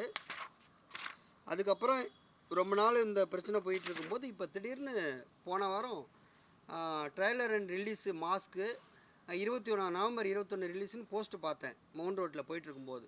அங்கேயே நிறுத்திட்டு ஃபோட்டோ எடுத்துகிட்டு ஜாகுவார் தங்கத்துக்கு அந்த விஷயத்த ஃபோட்டோ அனுப்பிச்சிட்டு உடனே ஃபோன் பண்ணி கேட்டதுக்கு, நான் யாருக்கும் என்ஓசி கொடுக்கல, நீங்கள் தைரியமாக இருக்கலாம், அவங்க என்னவோ பண்ணிட்டு போகிறாங்க, நான் கொடுத்தா தானே அது டைட்டில் இது பண்ண முடியும்னு கேட்டார். நான் சொன்னேன், சார் படமே ரிலீஸ் ஆக போது சென்சார் பண்ணிட்டாங்க சார்னு. எப்படி பண்ணியிருப்பாங்க அப்படின்ட்டு என்னையவே கொஸ்டின் கேட்டார். சரி நீங்கள் வீட்டுக்கு வாங்க அப்படின்னார். மறுநாள் நான் வீட்டுக்கு போனேன். காலையில் 9 மணிக்கு வர சொன்னார். 12:30 மணி வரைக்கும் ஃபோன் எடுக்கலை. 12:30 மணிக்கு மேலே ஒரு ஃபோன் எடுத்துகிட்டு மேலே வாங்கன்னு கூப்பிட்டாரு. நான் மேலே போனேன். மேலே போய் உட்காந்த உடனே அவங்க தான் எல்லாமே பண்ணி முடிச்சிட்டாங்க, அவங்க சைடு எல்லாம் கரெக்டாக இருக்குது தம்பி அப்படின்னாரு. சார் நம்ம பேனர் நீங்கள் என்ஓசி கொடுத்தீங்களா இல்லையான்னு மட்டும் எனக்கு ஒரு லெட்ரு கொடுங்க, நீங்கள் என்ஓசி கொடுத்துட்டிங்கன்னா போதும், நான் எழுந்திரிச்சு போயிடுறேன், நீங்கள் கொடுக்கலன்னா எனக்கு மாஸ்க் டைட்டில் கொடுங்கன்னு. இல்லை நான் என்ஓசி இன்னும் கொடுக்கவே இல்லை, ஒரு வேளை மேனேஜர் மேடம் கொடுத்தாலும் கொடுத்துருப்பாங்க அப்படின்னாரு. சார் கில்டு சங்க தலைவர் நீங்கள், உங்களோட சைன் இல்லாமல் இந்த மட்டும் டைட்டில் வேறு ஆளுக்கு கொடுக்க முடியுமா மேனேஜர் ஆளுன்னு கேட்டேன். அமைதியாக இருந்தார். சரி அதுக்கப்புறம் இப்போ என்ன பண்ணலாம் தம்பி, அவங்க ரிலீஸ் பண்ண போகிறாங்க, இன்னும் 1 வாரம் தான் இருக்குன்னாரு. நான் சொன்னேன், சார் நான் ரொம்ப கஷ்டப்பட்டுட்ருக்கேன், என்னை நம்பி பல பேர் பணம் போட்டிருக்காங்க, எனக்கு ஒன்று அவங்க சென்சார் பண்ணிட்டாங்க, இதுக்கு மேலே என்ன பண்ணணும்னு எனக்கு தெரியாது, தலைவராகிய உங்களுக்கு தான் தெரியும், நான் சாதாரண வளரும் ஒரு இயக்குனர், நான் போய் பெரிய ஆளுங்களோட மோத முடியாதுன்னு சொன்னதுக்கு அவங்கக்கிட்ட சமரசம் பேசி நான் ஏதாவது ஒரு அமௌண்ட் வாங்கி தரேன்னு வாக்குறுதி கொடுத்தாரு ஒரு 2 நாளைக்கு முன்னால். அடுத்து மறுநாள் காலையில் ஒரு 11 மணிக்கு வாங்க தம்பி, நான் மேனேஜர் வர சொல்கிறேன், நீங்கள் ரினியூல் பண்ணியிருக்கீங்களான்னு செக் பண்ணுவோன்னு சொன்னார். நான் காலையில் 11 மணிலேருந்து மத்தியானம் 1:30 மணி வரைக்கும் அவர் வீட்டு வாசலில் உட்காந்துருந்து அந்த வீடியோவும் அவருக்கு எடுத்து அவர் வீட்டு முன்னால் இருக்குன்ட்டு அவருக்கு அனுப்பிச்சேன். எதுக்குமே அவர் ரிப்ளை பண்ணல. கால் பண்ணேன், ரிப்ளை பண்ணல. நைட்டு நான் அப்புறம் வந்துட்டேன். ஒரு 2:30 மணி போல் சாப்பிட வந்துட்டு திரும்ப 5:30 மணி போல் கால் பண்ணுறேன். ஃபோனை எடுத்துகிட்டு, தம்பி நான் செக் பண்ணி பார்த்துட்டேன், நீங்கள் ஒரு ரினியூவல் கூட பண்ணலையாமலோ அப்படின்னு சொன்னார். என்ன சார் சொல்கிறீங்க, ஒரு ரினியூவல் கூட பண்ணலையா அப்படின்னு கேட்டேன். ஆமான்னு சொன்னார். நான் சொன்னேன், அப்போ சவால் விட்டேன் அவர்கிட்ட, நான் ஒரு ரினியூவல் கூட பண்ணலைங்கிறது உண்மையாக இருந்தால் இந்த டைட்டில் எனக்கு வேண்டாம், நான் ஒன்று பண்ணியிருந்தாலும் எனக்கு அந்த டைட்டில் வேணும்னு. சரி தம்பி, நீ நாளை காலையில் வந்துடு, மேனேஜர் வர சொல்கிறேன், அவங்களுக்கு ஒரு நாள் சம்பளம் கூட நீ கொடுத்துரு, நான் நேராக போய் கில்டை ஓப்பன் பண்ணி பார்க்கலான்னாரு. மறுநாள் நான் 9 மணிக்கு போய் வெயிட் பண்ணுறேன், ஃபோனை எடுக்கலை. 11 மணி வரைக்கும் அங்கே தான் உட்காந்துருந்தேன். அதுக்கான வீடியோ எல்லாமே என்கிட்ட இருக்குது. அப்போ கால் எடுத்து சொன்னார், தம்பி எனக்கும் பக்கத்து வீட்டுக்காரங்களுக்கு பிரச்சனை, நான் வந்து கொஞ்சம் கேஸ் அர்ஜெண்ட்டாக இருக்கேன், நீங்கள் நாளைக்கு வாங்க அப்படின்னாரு. மறுநாள் காலையில் போனேன், ஃபோன் எடுக்கலை. ஈவினிங் போனால் ஃபோன் எடுக்கலை. நேற்று நைட்டு போனேன், ஃபோன் எடுக்கலை. இன்றைக்கி காலையில் அவர் ஃபோன் எடுத்து சொன்ன வார்த்தை, தம்பி அந்த படம் வந்து முடிஞ்சு போச்சு, அது இனிமேல் நம்ம பேசுகிறது வேஸ்ட்டு, அது நீ வேறு டைட்டில் வச்சுக்க அப்படின்னாரு. சார் வேறு டைட்டில் என்னால் வைக்க முடியாதுன்னு சொன்னேன். இல்லை நீ மாஸ்க்குங்கிற டைட்டிலே வச்சுக்கோ, நான் உனக்கு தர்றேன் அப்படின்னாரு. அது எப்படி சார், இன்னொருத்தவங்க மாஸ்க்குன்னு வச்சுட்டாங்க, 21 படம் ரிலீஸ், எனக்கு எப்படி கொடுப்பீங்கன்னு கேட்டேன். உடனே அவர் சொல்கிறாரு, மாஸ்க்குங்கிற டைட்டிலுக்கு பின்னாலேயும் முன்னாலேயும் ஏதாவது ஒரு வார்த்தை போட்டுக்கோ, நான் உனக்கு தர்றேன் சர்டிஃபிகேட் அப்படின்னாரு. நீங்கள் ஃபோனை வைங்க சார் வச்சுட்டு தான் இப்போ நான் இந்த ப்ரெஸ் மீட்டுக்கு வந்தேன். இதுக்கடையில் ஐபிஎல் படத்துடைய ட்ரெயிலர் ரிலீஸு கமலா தேட்டரில் வச்சுருந்தாங்க. நான் இயக்குனர் சங்கத்துக்கு ஃபோன் அடித்தேன். தலைவர் வந்து அங்கே போயிருக்காரு சொன்னாங்க. எப்போ வருவான்னு கேட்டேன். 1 மணிக்கு வருவாங்கன்னாங்க. சார் அது எதுக்கு வரணும்னு சொல்லிட்டு நான் அவரை போய் நேரில் பார்த்து கொடுக்கலான்னு சொல்லிட்டு ஒரு கடிதம் எழுதிட்டு போய் ஆர்வி உதயகுமார் சாரை போய் பார்த்தேன். அவர் வந்து ஃபஸ்ட்டு கோவமாக பேசினார். என்ன தம்பி இங்கெல்லாம் வந்து கடிதம் கொடுத்துருக்கீங்க? என்ன சார், தமிழ்நாட்டோட முதலமைச்சரே துணை முதலமைச்சர் ரோட்டில் காரில் போகும்போது இறங்கி நின்று மனு வாங்கிட்டு போகிறாங்க, உங்களுக்கு என்ன சார் அப்படின்னு கேட்டேன். உடனே அவர் கோமா பேச, நீ ரொம்ப ஓவராக பேசுகிற அப்படின்னாரு. என் பிரச்சனை எனக்கு சார், என்னோடய வழி 21ஆம் தேதி படம் ரிலீஸ் ஆகிடுச்சுன்னா அதுக்கப்புறம் யார் நினச்சாலும் இந்த டைட்டில் எனக்கு வாங்கி தர முடியாது, அதுக்கு முன்னால் எனக்கு பதில் வேணும்னு சொன்னேன். இங்கே பாரு தம்பி, டைட்டில் ரினியூவல் பண்ணுறதெல்லாம் வேஸ்ட்டு, இப்போ எங்கேயுமே யாரும் டைட்டிலே பண்ண வேண்டாம், நேரடியாக சென்சார் எடுத்துகிட்டு போய் என்ன டைட்டில் கேட்டாலும் உனக்கு கொடுத்துருவாங்கன்னாரு. நான் உடனே கேட்டேன், என் படத்துக்கு ஆர்டிஸ்ட்க்கு எடுத்துகிட்டு போயிட்டு ஜனநாயகன் படத்தோட டைட்டில் கேட்டால் கொடுத்துருவாங்களான்னு கேட்டேன். கண்டிப்பாக கொடுப்பாங்க தம்பி, நீ எடுத்துகிட்டு போ அப்படின்னு சொன்னார். இது சாத்தியமா? இப்போ நான் எடுத்துகிட்டு போகிறேன்னு வச்சுக்குவோம். ஃபஸ்ட்டு ஜாகுவார் தங்கத்துடைய கையெழுத்து வேணும், சென்சார் பண்ணுறதுக்கான ஒரு கையெழுத்து லெட்டர் வேணும். இவருக்கு சென்சார் கொடுங்க, என் பேனர் தான் அப்படி என் கம்பெனியில் இருக்காருன்ட்டு. அங்கே போனோன்னே சென்சார் போர்டுக்காரங்க அவங்க ஜனநாயகன் கம்பெனிக்கு ஃபோன் அடிப்பாங்க, இந்த மட்டும் உங்கள் டைட்டிலில் ஒன்று வந்திருக்குது அப்படின்ட்டு. அதை மீறினா கியூபில் போனாலும் பிரச்சனை இருக்குது. இதெல்லாம் தெரிஞ்சு ஒரு இயக்குனர் சங்க தலைவர், பல வெற்றி படங்கள் கொடுத்தவர் இவ்வளோ ஒரு வார்த்தையை சொன்னார். அதுக்கு பேர் என்ன அர்த்தம்னு எனக்கு தெரியல. ஒருவேளை நான் சாதாரண வளராத ஒரு அடிமட்ட ஒரு வசதி இல்லாத இயக்குனராக இருக்கிறனால இப்படி சொன்னாரா இல்லையான்னு தெரியல. அது எல்லாமே நான் நம்பி இருக்கிறது மீடியாக்களை மட்டும்தான். நான் மட்டும் இல்லை, இன்றைக்கி தமிழ் சினிமாவில் மட்டும் இல்லை, சாதாரண கடைக்கோடியில் வர்ற விவசாயி முதற்கொண்டு நம்பி இருக்கிறது மீடியாவை மட்டும்தான். மீடியாக்கிட்ட ஒரு விஷயத்த சொன்னோம்னா நியாயம் கிடைக்கும் அப்படின்ட்டு. இது சம்மந்தமாக நான் 1 வருஷத்துக்கு முன்னால் இவங்கெல்லாம் இப்படி பண்ணுறாங்கன்னு தெரிஞ்சு முதலமைச்சருக்கும் ஒரு கடிதம் கொடுத்துருக்கேன். அதற்கான ஆதாரமும் அங்கே ஃபைல் பண்ணதுக்கான அந்த ரெக்கார்டு நம்பரும் என்கிட்ட இருக்குது, ஜெராக்ஸ் இருக்குது. முதலமைச்சர்கிட்ட அதை கூட இருக்கிறவங்க காட்டினாங்களா இல்லையான்னு கூட எனக்கு தெரியாது. ஏன்னா ஒரு வேளை பார்த்துருந்தா அவர் நிச்சயமாக ரிப்ளை பண்ணியிருப்பார். ஒரு உதாரணம் சொல்ல வரேன். ஒரு வாரத்துக்கு முன்னால் ஒரு பொது விஷயத்துக்காக மா சுப்பிரமணியம் அமைச்சர் அவர்களை பார்க்க போனேன். முதல் நாள் போய் பார்த்தேன். அவர் உடனே அந்த விஷயத்தை செஞ்சு தரேன்னாரு. அடுத்த நாளே அதுக்கான கையெழுத்துக்கான சான்றிதழை ரெடி பண்ணிட்டு போனேன். அவர் காரில் ஏறும் தருவாயில் அந்த காருக்கு முன்னால் நின்றுக்கிட்டு அந்த கையெழுத்தை போட்டு கொடுத்துட்டு போனார். தமிழகத்தில் ஒரு எலெக்ஷன் டயத்தில் இவ்வளோ பிஸியாக இருக்கிற ஒரு அமைச்சரே காருக்கு முன்னால் நின்று கையெழுத்து போட்டு கொடுத்துட்டு போகிறாரு. ஆனால் இவங்கெல்லாம் சங்கங்கிற பேரில் காலையில் ஒரு மணி நேரம் வந்து உட்காருவாங்க, சாயந்தரம் வர்றாங்களா இல்லையான்னு கூட எனக்கு தெரியாது. இவங்களுக்கு அங்கே உறுப்பினர்களை அனுப்புகிற கடிதத்தை பார்த்து படிச்சுட்டு அவங்களுக்கு ரிப்ளை பண்ண கூட 1 வருஷமாக டைம் கிடையாது. அப்புறம் தேர்தல் வாக்குறுதி கொடுக்கும்போது மட்டும் எல்லாருக்கும் நாங்கள் வந்து வீடு தர்றோம் அப்படின்னு சொல்லி வாக்குறுதி கொடுக்குறாங்க. வருஷம் இதே தான் கொடுத்துட்ருக்காங்களே தவிர யாருக்கும் வீடு கொடுக்கறது கிடையாது. நடக்காத ஒரு விஷயத்த சொல்லி தலைவர் ஆகணுங்கிறதுக்காக இந்த வேலையெல்லாம் செஞ்சிட்ருக்காங்க. அப்புறம் இந்த இயக்குனர் சங்கத்தில் அடிக்கடி ஒரு பிரச்சனை நடந்துகிட்ருக்கு. என்னென்னா, ஒரு கமலா தேட்டரில் எத்தனை பேர் உட்கார முடியும்னு உங்களுக்கே நல்லா தெரியும், எத்தனை சீட்டு இருக்குன்ட்டு. அதுக்குள்ளே உள்ளவங்களாம் கையை தூக்குனாக்க அவங்க தான் தலைவர் அடுத்த வருஷம். இது ஒரு தவறான ஒரு குறிக்கோள். இது ஓட்டு போட்டு தான் ஜெயிக்கணும்.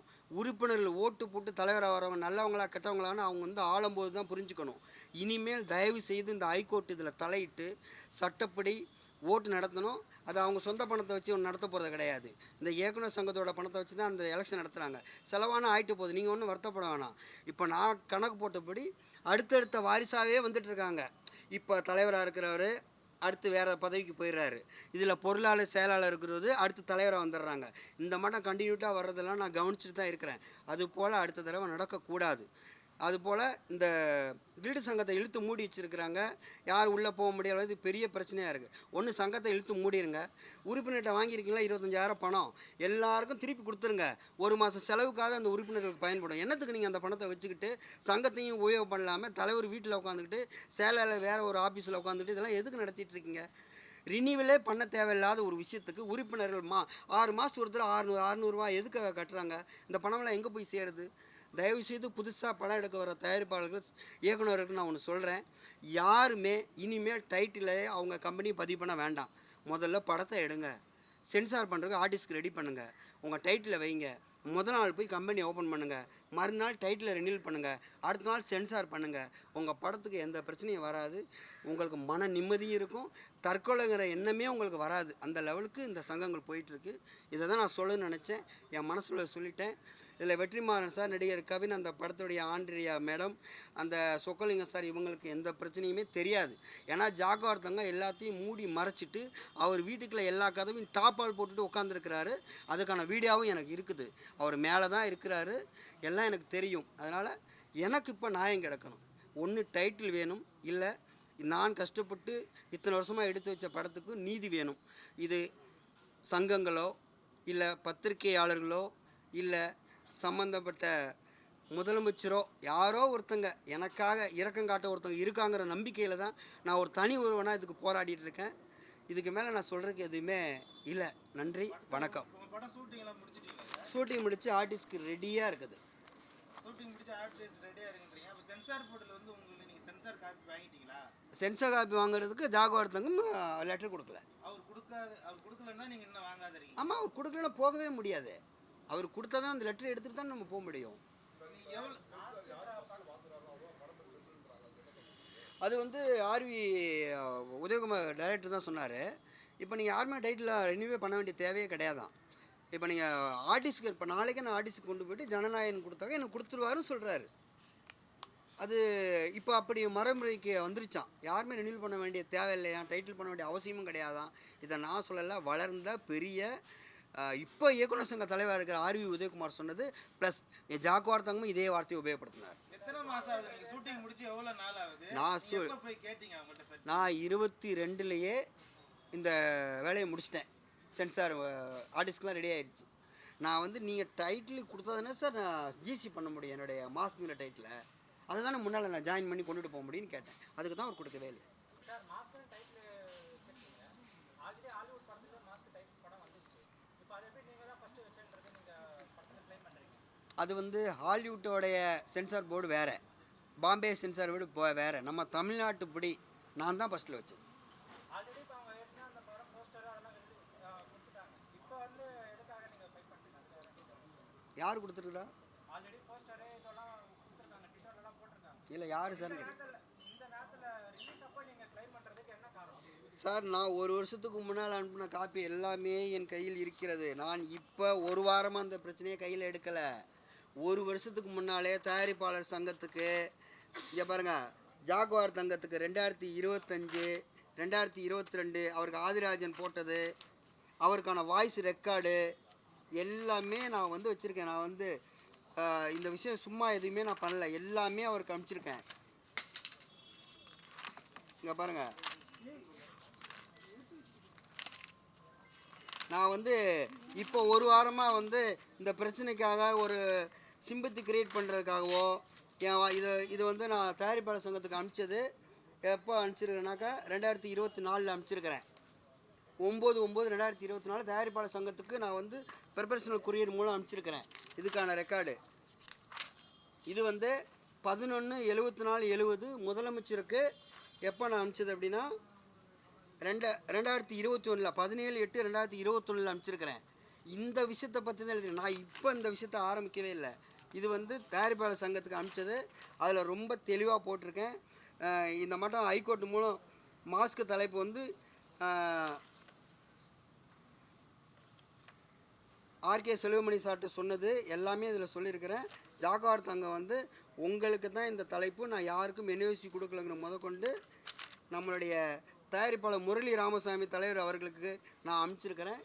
இதெல்லாம் நான் ரொம்ப வருஷத்துக்கு முன்னாலே பண்ணியிருக்கிறேன். கிட்டத்தட்ட மூணு வருஷம் ஆகுது படம் முடிஞ்சு. ஆமாம், 3 வருஷம் வரைக்கும் நீங்க வந்து இந்த டைட்டில் வந்து ரெனியூவல் பண்ணதுக்கு காரணம் ஜாகுவார் தங்கம். பதிவு பண்ணதுக்கு காரணம் ஜாகுவார் தங்கம் ஜாகுவார் தான். பணம் வாங்கலை. அதுக்கு படத்தை ரிலீஸ் பண்ணணும் அப்படிங்கிறதுக்காக கூட நீங்க போகல. இல்லை ரிலீஸ் பண்ண தான் சார் போனேன். சென்சார் எனக்கு ஆர்டிஸ்ட் ரெடி சார். இப்போ ஒன்றுன்னு தெரிஞ்சுக்கங்க, இப்போ குழந்தைக்கு பேர் வைக்காமல் ஆதார் கார்டோ ரேஷன் கார்டோ ஏதோ ஒன்று நீங்கள் போய் அப்பீல் பண்ணி வாங்கிட முடியுமா? குழந்தைக்கு பேர் என்ன? மாஸ்க்கு. அதை நான் வச்சுருக்கேன். எனக்கு அதுக்கான இதை கொடுங்கன்னா காசை வாங்க மாட்டுறாரு அவர். இந்த மேடத்தை கூப்பிட்டு சொல்கிறாரு, மேடம் இந்த டைட் நம்மகிட்ட தானே இருக்குது அப்படின்னு கேட்பாரு. உடனே அவங்க ஆமாம் சார், அப்போ ஒன்றும் பிரச்சனை இல்லை தம்பி அப்படிம்பாரு. நல்லா புரிஞ்சுங்க. நான் வந்து அவர் சட்டையை பிடிச்சி என் டைட்டில் கொடு இல்லை காசை வாங்கன்னு கேட்க முடியாது. ஏன்னா அவர் உள்ள எல்லா கேமராவும் எப்போ ஆன் பண்ணுவார் எப்போ ஆஃப் பண்ணுவார்னு எல்லாருக்கும் தெரியும். அவர் வீட்டில் உள்ள 2 கேமராவும் என்றைக்குமே ஆன் ஆகாது. ஏன்னா அவர் வீட்டுக்கு ஏதாவது விபரீதம் நடந்துருன்ட்டு. ஆனால் கில்டில் உள்ள கேமரா எப்போ ஆன் ஆகும் எப்போ ஆஃப் ஆகுன்ட்டு ரெக்கார்டே இருக்குது ஹைகோர்ட்டில். கில்டு மேலே வந்து கடந்த ஒரு 2-3 வருஷமா பிரச்சனை போயிட்டு இருக்கு. ஜாகுவார் தங்கம் மேலேயே வழக்கு போட்டிருக்காங்க. நிறைய கேமராமேனே ஒருத்தர் வழக்கு போட்டிருக்காரு. அப்படி இருக்கும் பட்சத்தில் நீங்கள் வந்து இது வரைக்கும் இந்த டைட்டில் அவர் கொடுப்பாருன்னு எந்த நம்பிக்கையில் இருந்தீங்க நீங்கள்? சார் தலைவருங்கிற ஒரு மரியாதை தான் சார். இப்போ நம்ம ஃப்ரெண்டாக இருந்தால் டே என்னடா அப்படி பண்ணுறான்னு கேட்கலாம். நம்ம எதிரியாக இருந்தால் கோபத்தில் 2 அடி அடிக்கலாம். ஒரு சங்க தலைவராக அதுவும் ஒரு பொது வாழ்வில் இருக்கிற ஒரு மனுஷரை போட்டு நம்ம மரியாதையாக தான் சார் பேச முடியும். அதை நான் இதுக்கு மேலே நான் என்ன செய்யணும்னு நினைக்கிறேன். அவரை பற்றி உங்களுக்கு தெரியும். ஏற்கனவே அடிகாலங்களை வச்சு நிறைய பேரை அடித்ததுக்கான ஆதாரமும் இருக்குது. துரை சாருக்கு எவ்வளோ பெரிய பிரச்சனை நடந்திருக்கு, சட்டையை பிடிச்சி இழுத்ததுக்கான ஆதாரமும் இருக்குது. அப்போ நான் போய் ஒரு தனியால் பண்ணால் என்னை என்ன வேணாலும் செய்வார் சார் அவர். ஏன்னா அவருக்கு பணப்பலம் இருக்குது, பதவி பலம் இருக்குது, எல்லாம் இருக்குது. எனக்கு எதுவுமே கிடையாது. நான் ஒரு ஆள், எனக்கு 2 குழந்தைங்க, ஒரு ஒய்ஃப். நான் அடுத்த படம் நான் என்னையை காப்பாற்றணும், என் குழந்தைங்களை காப்பாற்றணும். முன்னால் கூட தோணுச்சு எனக்கு. அவர் வீட்டு முன்னாலே தற்கொலை பண்ணி செத்துட்டோம்னா நடிகர் இயக்குனர் சங்கம் எல்லாம் சேர்ந்து பல லட்சங்களை என் மனைவிக்கு கொடுப்பாங்க, அள்ளி கொடுப்பாங்க. இப்போ பார்த்துட்டு தானே இருக்கிறோம். எங்கேயாவது ஒருத்தங்க இறந்துட்டாங்கன்னா என்ன நடக்குது அப்படின்னு. ஒரு பொதுக்கூட்டம் வந்து யாராவது இறந்துட்டாங்கன்னா பணம் நிச்சயம். ஆனால் அப்படி நான் நினைக்கல. உழைச்சி சம்பாதிக்கலாம். நம்ம இந்த பேசி பார்ப்போம், பத்திரிக்கைக்கு இந்த செய்தியை வைப்போம், அவங்களால முடிஞ்ச உதவியை பண்ணட்டும். அப்படி இல்லைன்னா அதுக்கு மேலே நான் ஒன்றுமே பண்ண முடியாது. நான் எதிர்த்து போராட. ஆமாம் சார், எனக்கு இப்போ எனக்கு வந்து ஜாகுவார் தங்கத்து மேலே தான் குற்றத்தை வைக்கிறேன். அவர்கிட்ட அவர் என்கிட்ட கேட்ட விஷயம் முந்தா நாள் நைட் ஈவினிங், தம்பி அவர் சென்சார் வச்சுட்டாங்க, பெரிய டைரக்டர், பெரிய ஹீரோ, ப்ரொடியூசர் எல்லாமே பெரிய ஆளுங்க, நம்ம இப்போ போய் டைட்டில் கேட்க முடியாது, நான் ஏதாவது பணம் வாங்கி தரட்டுமான்னு கேட்டார். நான் என்ன பண்ணுவேன், நான் கஷ்டப்பட்டுட்ருக்கேன், எனக்கு இப்போ கடங்காரங்க துரத்திட்டு இருக்காங்க, பதில் சொல்ல முடியல. இன்னும் ஒரு விஷயம் சொல்கிறேன். போன மாதம் எங்கள் அம்மா இறந்துட்டாங்க ஊரில். நான் போகலை, வீடியோ காலில் தான் எங்கள் அம்மாவை பார்த்தேன். ஏன்னா ஊரில் கடங்காரங்க இருக்கிறதுனால எங்கள் அம்மாவுடைய பணத்தை தூக்க விடாமல் தடுத்துருவாங்களோ ஒரு இதுக்கான போல.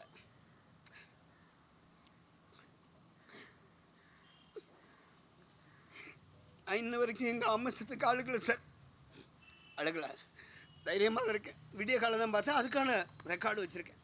ஏன்னா போனால் தடை பண்ணி அம்மா நல்லா வாழ்ந்தாங்க, அவங்கள போய் தூக்குறதுல ஒரு பிரச்சனை வந்துட கூட நான் போகலை. இப்படியெல்லாம் எல்லா கஷ்டமும் ஜாகுவார் தங்கத்துக்கு தெரியும், எல்லாமே தெரியும். அவர் அவ்வளோ நல்லவராக என்கிட்ட பேசினார். அவ்வளவு எப்படி சொல்கிறேன்னு தெரில எனக்கு.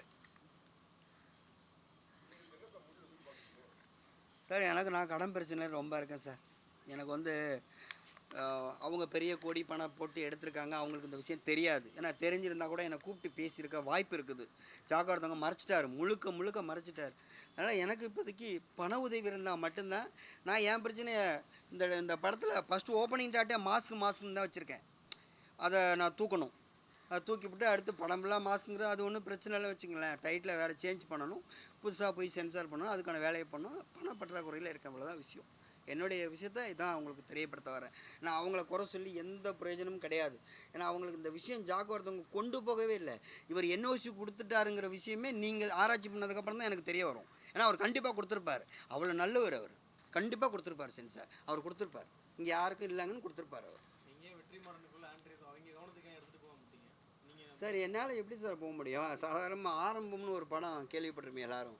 என்னோடய டைட்டில் அது. நான் ரிஜிஸ்டர் பண்ணலை. ஷூட்டிங் போயிட்டு இருந்தேன் குற்றாலத்தில். நான் ஷூட்டிங் முடிச்சுட்டு வர கேப்பில் அஜித் படத்துக்கு வச்சுட்டாங்க. நான் எதுவுமே சொல்லலையே இது வரைக்கும், யாருக்குமே சொல்லலையே. ஏன்னா அது என்னோடய டைட்டில். அதுக்கான போஸ்ட்லாம் நான் வச்சுருக்கேன். நான் ரிஜிஸ்டர் பண்ணலை. நான் அது பண்ணலை. அது என் மேலே தப்பு. இது நான் பண்ணியிருக்கேன். நான் போராடுவேன். இது எனக்கு உரிமை இருக்குது. அதுக்கு என்னோடய படம், அது என்னோடய டைட்டில். இப்போ எல்லாருமே கேட்குறாங்க மாஸ்டர் போஸ்ட் ஒன்று என்ன உங்கள் பேர் வரல டைரக்டர் அப்படிங்கிறாங்க. என் படம்னு நினச்சிக்கிட்டே என்ன கேட்குறாங்க எல்லோரும். ஏன்னா இப்போ கடந்த 8 வருஷமாக நான் தான் டைரக்டர்னு எல்லாருக்கும் தெரியும் சார். எங்கேயாவது போய் கதை சொல்ல போனால் அந்த படத்தை ரிலீஸ் பண்ணிட்டு வாங்கங்கிறாங்க. நான் என்ன பண்ண முடியும்? இதே டைட்டில் வந்து தயாரிப்பாளர் சங்கத்தில் வந்து அந்த மாஸ்க் படத்தோட கம்பெனி ரிஜிஸ்டர் பண்ணியிருந்தா நீங்கள் அது அப்போ என்ன நடவடிக்கை எடுப்பீங்க? அதுக்கான அந்த டேட்டு நான் 2017 22 பண்ணியிருக்கேன் இல்லையா, அவங்க அதுக்கு முன்னால் பண்ணியிருந்தா அவங்களுக்கு தான் அது சொந்தம். அதுக்கு அப்புறம் பண்ணியிருந்தா எப்படி, யார் கொடுத்தா? ஏன்னா 3 சங்கங்கள் இங்கே இருக்குதுன்னு ஜாகவர்தங்க சொல்லியிருக்கிறாரு. அதாவது ஒன்று வந்து பெப்சி யூனியனு, இன்னொன்று கில்டு, இன்னொன்று ஏதோ தெலுங்கு யூனியன் 3 இருக்கான். இப்போ வந்து நம்ம போய் உதாரணத்துக்கு கில்டில் வந்து ஒரு டைட்டில் கேட்டோம் அப்படின்னா 1 மாதம் அந்த டைட்டில் நமக்கு கொடுக்குறதுக்கு என்ன காரணம் அப்படின்னா 2 பேருக்கிட்டையும் அவங்க என்ஓசி கேட்பாங்களாம். அவங்க என்ஓசி கொடுத்ததுக்கப்புறம் தான் நமக்கு அந்த டைட்டில் கொடுப்பாங்க. இன்றைக்கி சின்ன சின்ன படங்கள்லாம் ரொம்ப அசிங்கமாக ஒரு சிரிக்கிறாப்பில் ஏன் டைட்டில் வருதுன்னு உங்களுக்கு தெரியுமா? அதுக்கு ஜாகவர்தங்க தான் காரணம். இவங்க அற்புதமான டைட்டில் வச்சுட்டு போவாங்க, அவர் அதை கொடுக்க மாட்டார். ஐயோ இது வேற ஆள் வச்சுருக்காரு அப்படின்னு சொல்லுவார். ஆனால் கண்டிப்பாக சொல்கிறேன் யார்ட்டையுமே இருக்காது, பணத்தை எதிர்பார்ப்பார். அடுத்து சார் அந்த டைட்டில் வேணும் சார், என் கதைக்கு முக்கியம்னு போய் இயக்குனர் கேட்பார். அப்படியா சரி நான் அவர்கிட்ட பேசி பார்க்குறேன், ஏதாவது பணம் எதுவும் கொடுக்க முடியுமா உங்களால் அப்படின்னு கேட்பார். இவங்க கொடுக்குறேன்னு சொல்லிட்டாங்கன்னா இவரே அந்த காசை வாங்கி வச்சுக்கிட்டு டைட்டில் அட்ஜஸ்ட் பண்ணி கொடுத்துருவார். இவர் கொடுக்கலன்னு சொல்லிட்டாருன்னா அந்த டைட்டில் யாருக்கும் கொடுக்க மாட்டார். ஒருத்தர்கிட்ட இருக்கும்பார். ஏன் அவன் நம்பர் கொடுக்கட்டுமே, போய் பேசட்டும், காலில் விழுவட்டும், என் கதைக்கு தேவைன்னு சொல்லிட்டு இறக்கப்பட்டு யாரும் கொடுக்க மாட்டாங்க. அந்த டைட்டில் கொடுப்பாங்க சார். வெற்றிமாறன் சாரே என்கிட்ட வந்து கேட்டிருந்தா கொடுத்துருப்பேன் சார். ஏன்னா ஒரு பெரிய டேரக்டரு, நான் வளர்ந்து வரேன். எனக்கு அவ்வளோ பெரிய ஆடியன்ஸ்லாம் தேட்டருக்கு வர மாட்டாங்க, கவினுக்கு வருவாங்க. நான் கொடுத்துருப்பேன் அந்த டைட்டில். ஆனால் ஜாகவர்தங்க மறைச்சிட்டார் சார் எல்லாத்தையும். ரிஜிஸ்ட்ரேஷன் பண்ணும்போது வெளிப்படையாக பண்ணிடலாம்ல, இன்னார் இந்த டைட்டில் பண்ணியிருக்காங்க, இன்னார் பண்ணிடலாம், வெளிப்படையாக பண்ணிடலாம்ல. அதை தான் பண்ண மாட்டேன். சங்கங்களை தான் பண்ணணும். நான் அதில் எந்த பதவியுமே கிடையாது, உறுப்பினர் தானே. நான் சங்கங்கள் நினச்சா இது பண்ணியிருக்காங்கன்னு ஒரு வெப்சைட்டை ஓப்பன் பண்ணி இது பண்ணியிருக்காங்கன்னு போட்டால் எல்லாருக்கும் தெரிஞ்சிட போகுது. இப்போ வந்து உதாரணத்துக்கு நான் வந்து தணல்னு நான் தான் டைட்டில் வச்சேன், அதுவும் நீல் பண்ணல, வேற ஆள் பண்ணிட்டாங்க. நான் அதெல்லாம் எதுவுமே சொல்லலையே, என்னோடய டைட்டில் தான் அது. எல்லாத்துக்கும் ரெக்கார்டு என்கிட்ட இருக்குது, கதையை எழுதி வச்சுருக்கேன் தணல்ன்ட்டு. ஆனால் வேறு படம் வந்துருச்சு, நான் அதெல்லாம் கேட்கல. ரிஜிஸ்டர் பண்ண இது நான் என்ன சொல்கிறேன், ஒரு டைட்டிலாக இப்போ ஆர்வி உதயகுமார் சார் சொல்கிறபடி பார்த்தா யாருமே டைட்டில் வைக்க வேண்டாம், நேரடியாக படத்தை பண்ணுங்கள், சென்சாருக்கு போடுங்க, கொடுங்க, டைட்டில் கொடுத்துருவாங்கங்கிறாங்க. இவ்வளோதான் விஷயம். யாரும் அவசரப்பட்டு தயாரிப்பாளர்களே பூஜைங்கிற பேரில் உங்கள் டைட்டில் அனௌன்ஸ்மெண்ட் பண்ணிடாதீங்க. நீங்கள் 1 லட்சம் 2 லட்சம் செலவு பண்ணி நீங்கள் பண்ணுவீங்க, மறுநாள் ஒருத்தன் ஆர்டிஸ்ட்டுக்கு தூக்கி கொண்டு போய்ட்டு அந்த டைட்டில் ரினியூல் பண்ணிட்டு போயிட்டே இருப்பான். அவ்வளோதான், யாரும் பண்ணாதீங்க. இயக்குனர் சங்கத்தில் உறுப்பினரா சார்?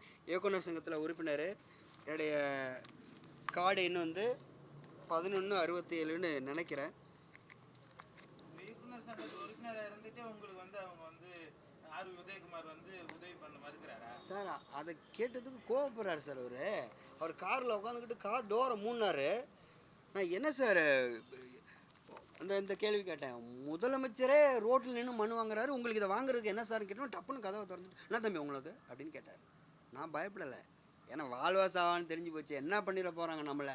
நான் ஒன்றுமே இல்லாத, அவங்க பெரிய ஆளுங்க, நான் ஒன்றுமே இல்லாத ஆள், என்ன வேணாலும் பண்ணிட்டுன்னு சொல்லிட்டு நான் எதிர்த்து தான் பேசினேன். அப்போதைக்கு பக்கத்தில் அவருடைய ஒருத்தர் இருந்தார், அவர் பேர் எனக்கு ஞாபகம் இல்லை, கூடவே ஒருத்தர் இருந்தார். கேட்டுக்கிட்டு தான் இருந்தாங்க எல்லாருமே. நான் அப்படி தான் ஆர்கே செல்வமணி சாட்டையும் அதை தான் பேசினேன், அப்படி தான் பேசினேன். எனக்கு என்ன பயம்? என் ஒய்ஃபு முன்னாலே அவர் சொல்கிறாரு, சின்ன படங்கள் எடுக்கிறவங்களாம் தற்கொலை பண்ணுறத தவிர வேறு வழி இல்லை அப்படின்னு. அப்போ சின்ன பட தயாரிப்பாளர்கள் வரக்கூடாதுன்னு சொல்கிறாரு. பெரிய பட்ஜெட் பண்ணணும்னா ஹீரோக்கள் டேட் கொடுக்கணும். ஹீரோக்கள் டேட் கொடுக்கணும்னா ஒரு டேரக்டர் ஒரு படத்தை விட்டு கொடுக்கணும். ஒரு படத்தை விட்டு கொடுக்கணும்னா எப்படி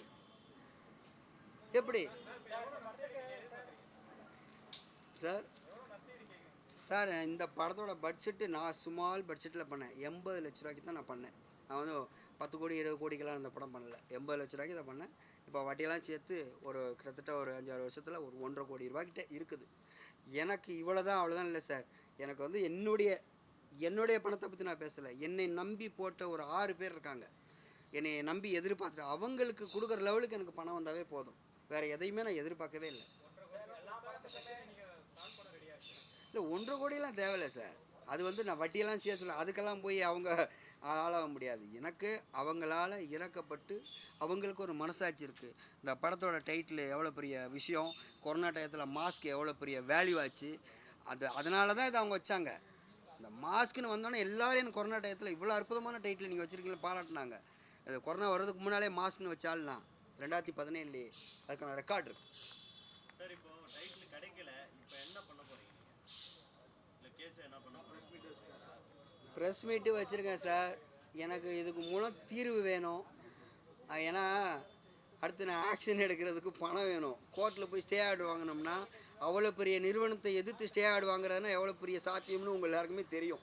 நான் போய் ஒரு அட்வொகேட்டை ஃபிக்ஸ் பண்ணால் அந்த அட்வொகேட்டை வேலை கொடுத்து வாங்கிடுவாங்க. யார் வருவா எனக்காக? அதனால் அவ்வளோ பெரிய பிரச்சனையில் இருக்கேன். இப்போ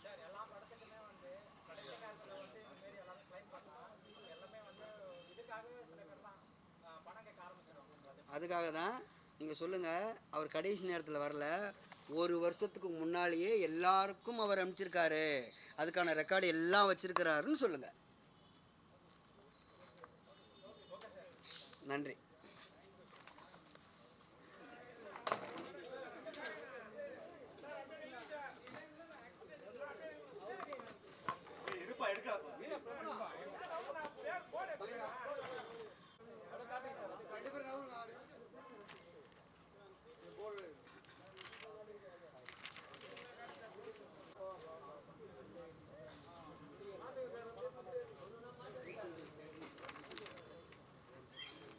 இது ஜாகுவார் தங்கத்துக்கு அனுப்பிச்சது.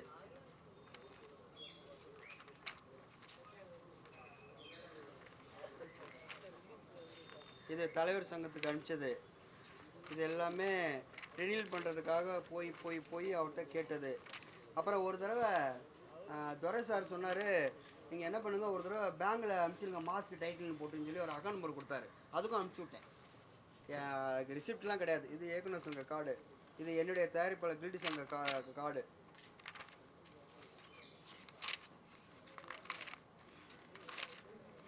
இது வந்து தயாரிப்பாளர் சங்கத்துக்கு அனுப்பிச்ச அந்த கொரியர். இது வந்து நான் இந்த வருஷம் கூட கரண்ட்டில் தான் பணம் கட்டியிருக்கேன்னு டைரக்டர் யூனியனுக்கு பில். இது முதலமைச்சருக்கு அனுப்பிச்ச அந்த நம்பர். இந்த நம்பர் ஃபைலா நம்பரை எடுத்து பார்த்தாங்கன்னா அதில் என்னுடைய ஃபுல் டீட்டெயில் அதில் இருக்கும். இதுதான் முக்கியமானது. தயாரிப்பாளர் சங்கத்துக்கு 1 வருஷத்துக்கு முன்னாடி பார்த்துங்க, டேட் கூட பார்த்துங்க. இதுதான் நான் வந்து அவருக்கு அனுப்பிச்சது. நான் இப்போ புதுசாக வந்து நான் எந்த முயற்சியுமே எடுக்கலை. இந்த போஸ்டரை பார்த்துவிட்டு அந்த நேரத்துக்கு வந்து பண்ணுற ஆள் நான் கிடையாது. அப்படி இருந்துன்னா நிறைய எத்தனையோ படத்தை பண்ணி ஜாகுவார் தங்கத்தை போல் பெரிய வீடு வாங்கியிருப்பேன். ஏன்னா சண்டு மாதம் வந்து அவர் டைரக்டர் ஆகி ப்ரொடியூசர் ஆகிடுறாரு. Thank you sir.